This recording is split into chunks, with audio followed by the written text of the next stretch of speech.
કોંગ્રેસના નાણામંત્રી પી ચિદમ્બરે વડોદરાની મુલાકાત લીધી હતી, જ્યાં તેમણે મોદી શાસનના ધજાગરા ઉડાડતા તેમના પર આકરા પ્રહારો કર્યા હતા। કોંગ્રેસના નાણામંત્રી ચિદમ્બરે લોકસભાની ચૂંટણીમાં કોંગ્રેસના ઉમેદવાર મધુસૂદન મિસ્ત્રીના પ્રચાર માટે વડોદરામાં આવ્યા હતા, જ્યાં તેમણે એક પત્રકાર પરિષદને સંબોધી હતી।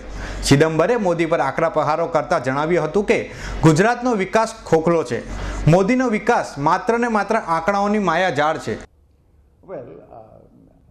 I think these judgments are premature. I think we should wait. Even in the assembly elections, in 3 assembly elections, the BJP's graph has declined. 127 to 117 to 115.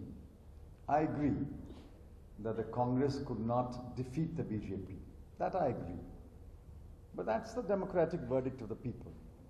But to assume that the Congress will not do well in the parliament election, I think we should wait for 3 or 4 weeks more. I think we will do reasonably well. Who will get more seats, who will get less seats, I can't say. But I think the Congress will do reasonably well. But I'm glad that you yourself admit that much of it is quote-unquote propaganda. I hope you publish that tomorrow, that much of this is propaganda. સભાના અંતમાં ચિદમ્બરે કોંગ્રેસને બહુમતી ન મળે તો ત્રીજા મોરચાને મદદ કરી તેમની સરકાર બનાવી શકે છે તેવા સંકેતો આપ્યા હતા। સોહિલ રાઠોડનો રિપોર્ટ S9 ન્યૂઝ વડોદરા।